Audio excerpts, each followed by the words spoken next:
Okay, so what I got planned for an update for the generator shelter, everything's worked great, really happy with it.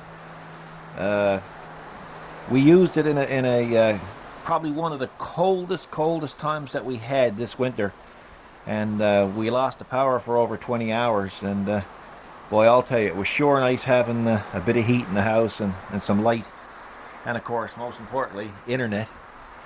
So but there's a few little things I'd like to do with it. Right off the bat, I'd like to move those bushes that's on each side of that shelter, because during the record snowfall we had, a lot of snow got in around the generator shelter, and of course I had to get out and shovel it. I think if that shelter had to be 5 feet off the ground, it would have still been buried in with the snow that we had. So I'm going to move those bushes, and that way it'll enable me to get in with the shovel or the scoop and just haul it away if need be. The other thing that I wanted to do as well is when the main power goes out, of course, all our street lighting and stuff that's in our on our property is also out.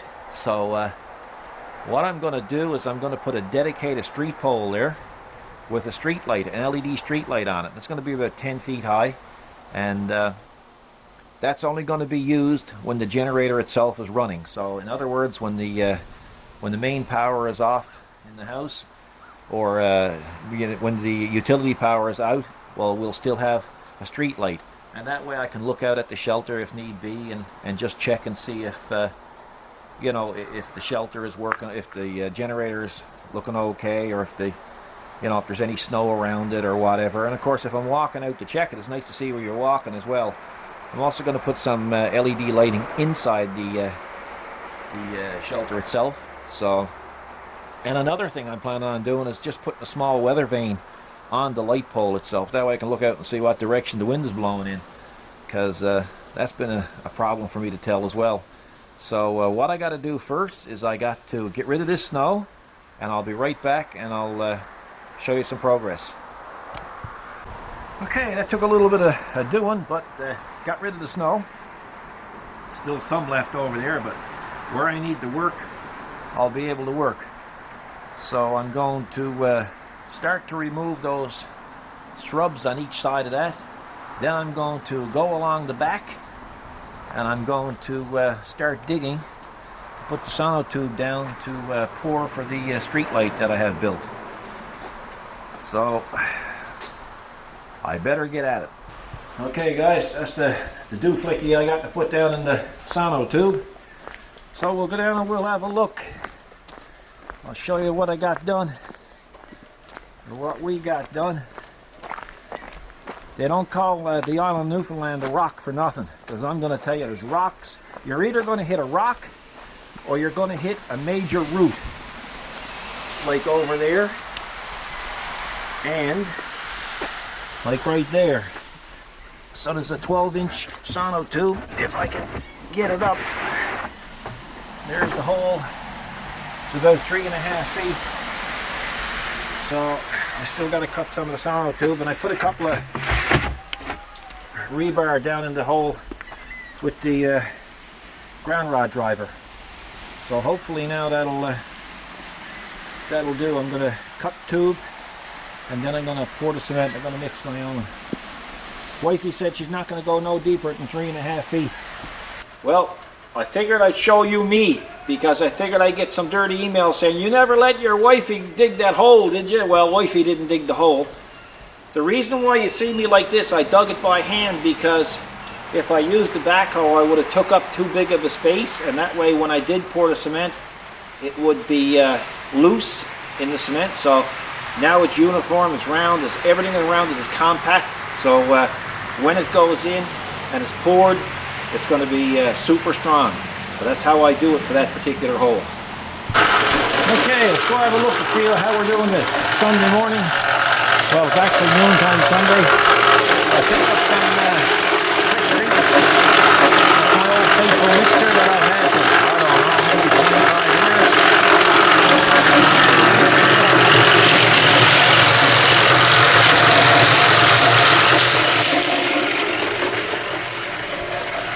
So, it rained last night, but I I put this garbage pail over the sonotube, so we're ready to go.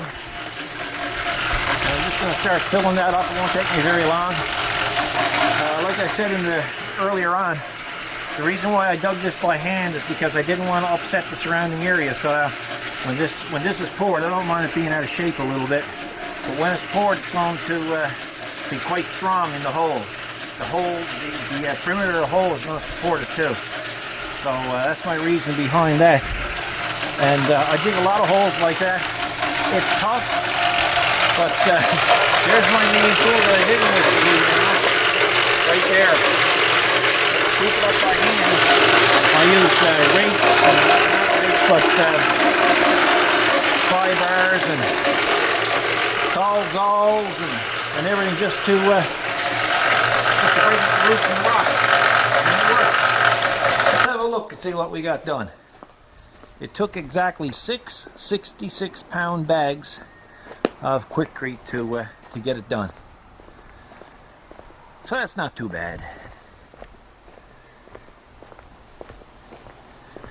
So I got the shrubs that were on the side. They're removed now, as you can see. And there it is there. So I'm just going to wait. Well, I could wait a couple of days. It'd be good enough. But I'm going to wait till next weekend, because that's the only time I'm going to be able to get back at it, because we're going to be busy this week coming. So when I come back, then I'll be able to show you the light actually planted. So it's somebody mentioned about the hydro wire above it, but the hydro wire is about, well, it's at least 35 feet above it. We had the hydro guys here last week doing some work. We actually popped the primary and the secondary fuses above the transformer. You can see it there, the rectangular thing, and down by the road as well, it popped. That one right there. And I'm going to tell you guys, it was just like a bomb going off in the house. So the guys came in, and we always had a problem with a seagull. Seagull used to pitch up there, and the boys said there was a lot of poop on top of the transformer. So I asked them if they could do something about keeping that bird off. So one of the guys were gracious enough to go up in the bucket and put spikes on the top of the pole. You should have saw the gull the next morning trying to land on that pole. It was pitiful. But anyway, I guess he found a new perch somewhere else. He won't come in and perch here because it's too close to the shop. And the reason why he perched over there is because just across the road over there a ways, there's a pizza place.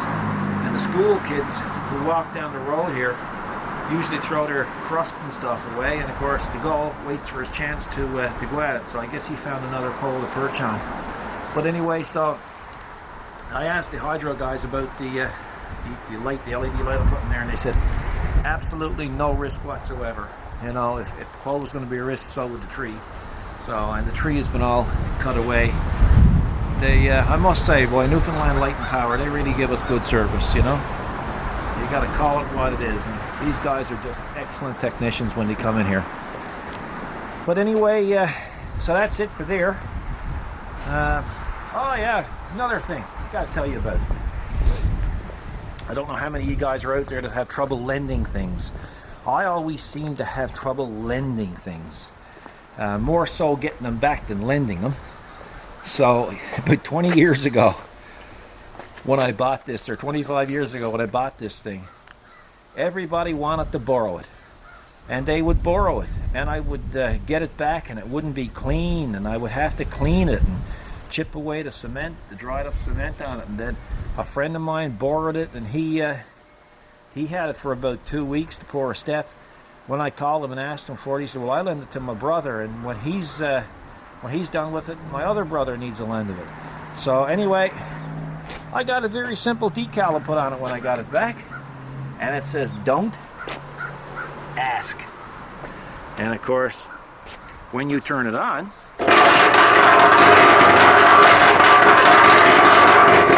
there's no trouble to see it. Anyway, I always had trouble getting stuff back when I lend it out. The same thing with that simple little scoop, look, for doing the holes. I've lent that to a friend of mine, and he said, you don't need that anymore, I'll keep that. But anyway, I had to go get it. So I don't have much luck lending stuff. Next door neighbor used to borrow my staple gun for putting up his Christmas lights. Of course, he needed staples as well. So I called him Christmas and asked him, said, do you have my staple gun? I need to put up my Christmas lights. He said, well, I lent it to my brother. He said, I don't know if he's finished with it yet. So anyway, I got a no lend policy now, unless it's immediate family. Then I lend it to him. And the immediate family's afraid if they don't bring it back, I'll probably shoot them. So they always bring it back. So anyway, guys, when I come back now, I'll be able to show you the light planted. Stay tuned. Well, seeing we're waiting for the cement to dry, I had another view or another thought about this weather vane system. And I'm really not feeling the love with this thing. It's a nice weather vane, but I do not like the way that that little pin goes up into that shaft, because I feel that one of those evenings when it's really windy and we get lots of wind, and being here in Newfoundland, I figure this thing is going to probably end up over in Ireland somewhere, or in the back of somebody's head, or on somebody's vehicle. So I think what I'm going to probably do is work this out where I can put it on some kind of a bearing. It'll turn much easier, it should be more reliable, and it should also be a little bit safer. So that's my next job, and I'm going to start it right now. Well, luckily enough, I found a bearing. Found it here in the garage, so I'm going to use that. I'm going to integrate it on there somehow, probably by using some of this aluminum round stock that I got, and attaching it to the stem somehow. So this is going to be think as you go. So this is what I'm going to try. Okay, guys, I have the parts machined. I saved you from the boredom of machining, so I just went ahead and machined them. Plus I had people coming in and out because I started this just before quitting time, so it kind of got interrupted, so I lost track of the camera. But anyway, as you can see, this was the piece that had the little spike on it. Actually, the little spike was steel, and the rest of this is aluminum. I don't know how far up that went, but I just basically had to cut a piece off, and I couldn't put this through the headstock of the lathe. It was too big here. So what I did is I just cut it off, and I machined this piece out, and I drilled it out. It's probably 1.5 inches up in there, and I got some press fit Loctite material put on it, and I pressed this on. It's really strong. It'll never come out of there. Then I threaded reduced it down and threaded the end of it like that, you can see. And of course this screw will hold that in place. Then I have the meat and potatoes of it. You can see I got the set screws for it. It'll go up in here like this, and this piece here is this is all one piece, by the way, and this will screw up into the rooster. I tread it up inside here. Of course, you remember now that's where the pointy piece for the pole was going to go. So we shall see. So that's how that's going to look, guys. Whoops, sorry. That's how that's going to look. So let's go ahead and put it all together and see what you think. So what I will do is I will put a little dab of blue Loctite on all the components. So bear with me. I didn't show you any of the machining because, well, for one thing, machining is boring if you're not doing it. And there's lots of videos on YouTube showing machining, so I figured I'd save you the pain. This here process took me about 2.5 hours, so you can pretty well see why I never made the weather vane, because it'd probably take me 3 days. I start getting these weird ideas on how to improve everything, and there's no sense with it, so that's why I never made the friggin' thing. But that being said, this will work out fine. I'm sure of it. So now we're going to put some Loctite on the thread here. I'm using blue Loctite, so if I ever need to take it apart, it will come apart. You can see where I threaded the inside of the rooster's butt, or perch.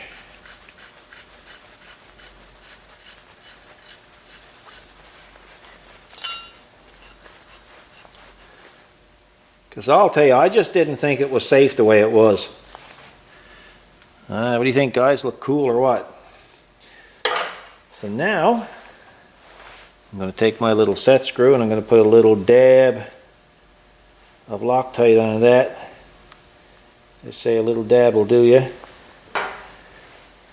Then I'm going to put that on there, like so. I'll get my Allen key if I can pick it up. Yeah, I really figured, you know, it's dangerous the way it was. You know, somebody could be coming up to the shop and it could be a windy day. There you go, guys, that's how it looks. And I recessed it inside. I'm sorry, I recessed it inside so the screw would be wouldn't be caught up in it. So now I'm going to tighten these in like you would.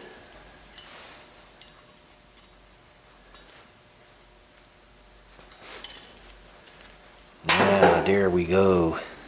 See if I can back up a bit. Hang on, guys. Oh, sorry, wrong way. Come out a bit. Now I think that's much better.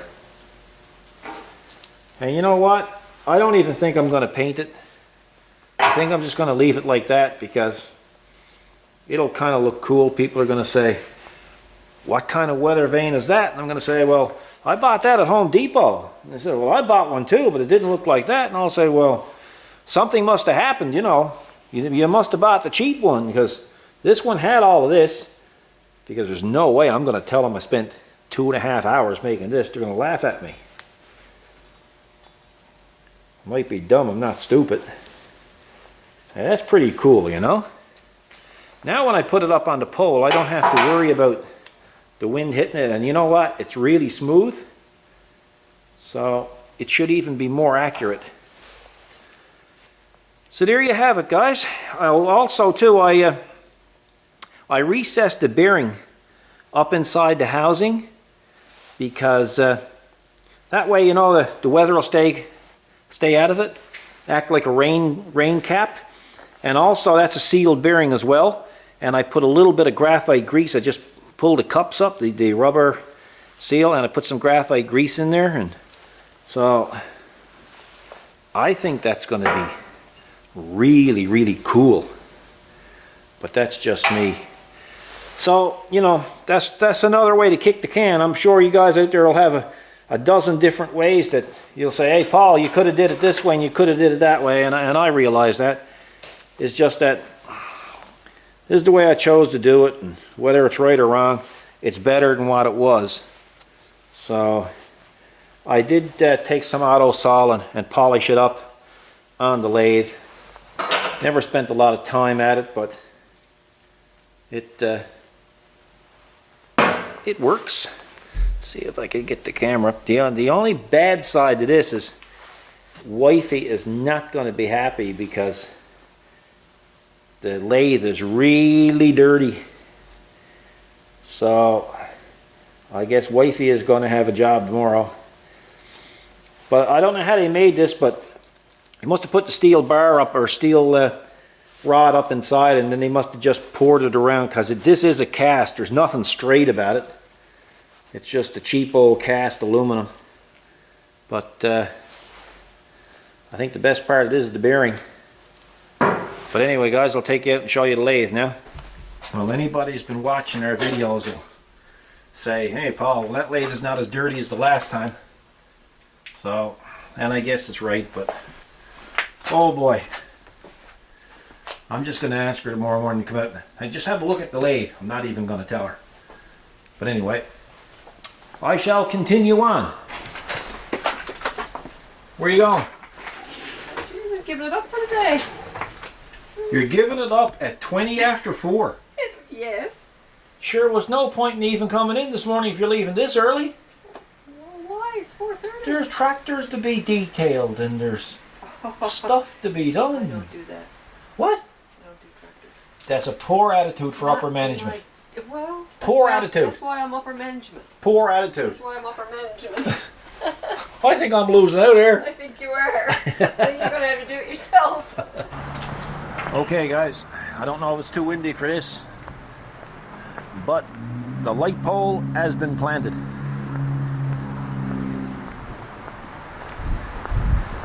So there it is, in its glory. And the weather vane is working. I painted the tips of it red. I was going to paint the rooster actually, but ran out of time. So I think it's good.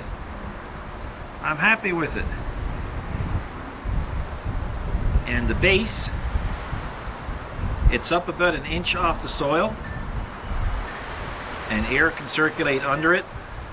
There's nuts under that plate, and of course nuts above it. And I just put some green rubber hose with RTV sealant capping it off, and there's grease down inside the hose there, so it won't rust. But it's plated anyway. But still, it's better that way. And of course, it makes it look aesthetically better. Now, the reason why I have it in that position, I really would have liked to have it back another foot, but I couldn't because there's too many stumps there, too many roots, because we cut about 15 or 20 trees out of there, and of course I used a stump grinder and I got rid of the stumps, but there's a lot of roots there, so I kept running the roots, but it's down 3.5 feet, so that's plenty for that. And let's see here, now I'll get back here. The maple tree will pretty well guard that light. As you can see, it's not out on the road,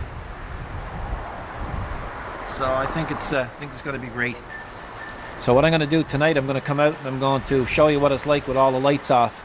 I'll just plug it in. I won't have the generator out here, and going to show you a few things that I ran into with the generator shelter this winter. Rather than lay, as you know, that the front folds down, so rather than just have it fold down and go on the ground, what it is, I put these boat rollers with spikes in them right there on the ground. And if you look, you'll see grip tape right there, and they'll line right up with the rollers. And of course, when you fold it down, you won't hurt the paint. The other thing that happened to me the winter, and only happened during extreme storms, was once in a while you get snow actually getting up inside of here and getting about just a sprinkle on the floor in here. So what I did to get by that situation, I just made this to go over the hole, and that solved the problem after. So when it's not being used, I just take it and I lay it down. I never had an issue after. The other thing I noticed was these here used to flap in the wind. So, simple solution. just to take a bit of 1/8 flat bar aluminum, put it on here, problem solved. So just a couple of things that I overlooked when I built it. Oh yes, and the other thing is I put a light there, but I found last winter when we used this, I never really used the light. So what I did is I picked up a trailer light, an LED trailer light, and that thing is about 12 to 14 inches long, and I got it wired in. And when I want to check the generator, I'll just turn on the light switch. I put a switch on it, as you can see, and it's really nice and it's bright LED, so that'll solve that problem for me anytime I need to use it in the dark. So that's basically it for that. So what I'll do is I'll come out tonight and I'll show you what this is going to be like in the dark. Okay, while we're waiting for it to get dark, I wanted to show you what I do for a little tech tip. I'll just show you what I'm up to with the 5740. And this will pretty well apply to anybody with snowblowers. When the winter is over, don't put away your snowblowers with rock chips and gouges gone out of it. Just scrape off a few chips that you got. This is not quite finished. You pretty well just started at this. Just get yourself a spray can of regular primer, sandalwood primer. Don't use expensive Kubota paint in cans. Go pick up a can of this. This is about $3, and this is Chevy orange, and it's close enough. It's not an exact match, but it's close enough for the snowblower inside. Don't waste good paint on the inside. That's good paint. It's engine enamel, but the thing is that it's inexpensive. Buy the expensive paint for the areas that you're gonna see, like body panels and stuff on the tractor.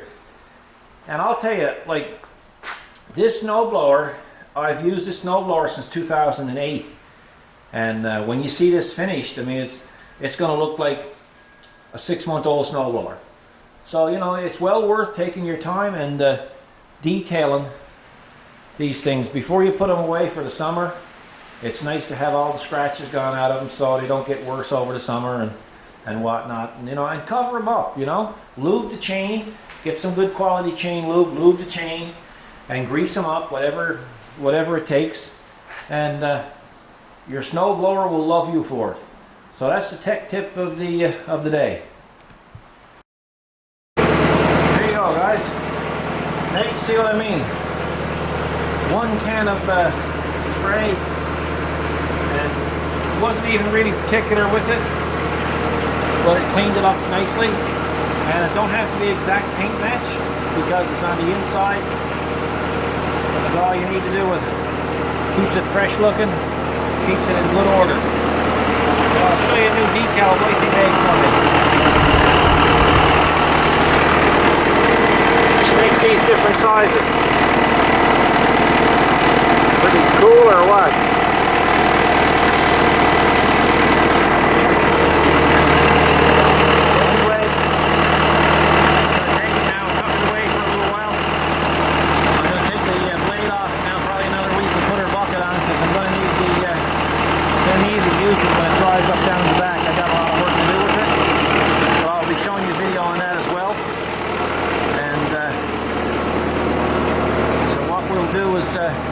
I'll put this one away again, and the next video you'll see this one, it'll be actually doing some work.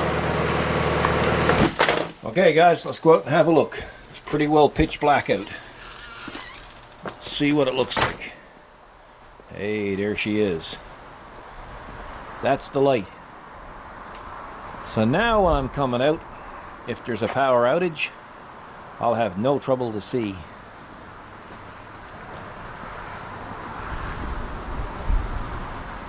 Now, I don't care what anybody says. That's worth the effort. Just walk down here a ways, and just to show you how dark it is around.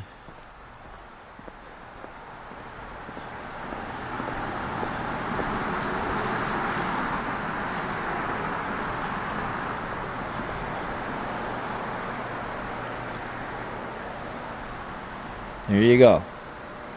60 watt, guys. That's all it's taken to run that light. Unbelievable. So now if it's a snowstorm or anything on the go and I got to use the generator, I can just look out through the side window in the house and I can see if there's any snowdrifts piling up, or just see if there's anything around the generator shelter.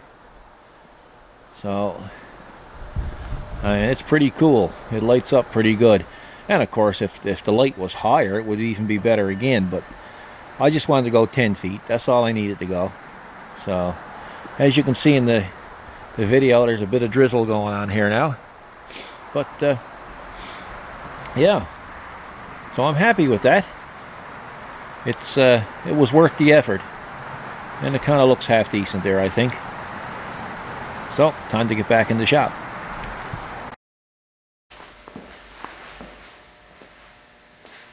Well, there you have it, guys. That's the generator update video. I hope you've enjoyed it. Tried to show you a few ways that I do things. Also showed some of the weaknesses of it, which really wasn't too many. Little bit of snow getting in during terrible winter conditions, and other than that, you know, like, this generator shelter has been just fantastic. So with the improved lighting now, it'll even be more comfortable to use. Don't think I'm going to have any trouble with the weather vane now. It's been out there now for a couple of days, and it's been quite windy, and it's just doing its job, so that's all that matters. I haven't released what the 4 little pucks were from the other video yet, because I'm still waiting to finish that mod, and I should be finished that mod next week.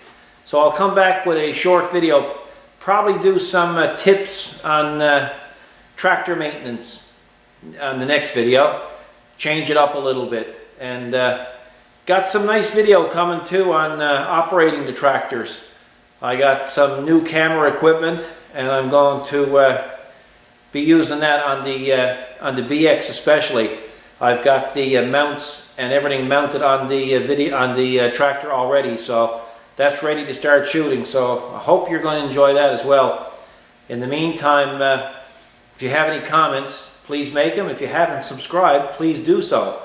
And if you haven't checked out our website, you might find something that you're interested in, because there's everything there from welding to restorations to modifications to, well, everything. So the website is www.specialtyrepairs.ca. So check that out if you like, and see if you find something of interest on there. Right now, the modifications that you see on the site aren't for sale. They're basically they're prototypes, and they're still in the testing stages.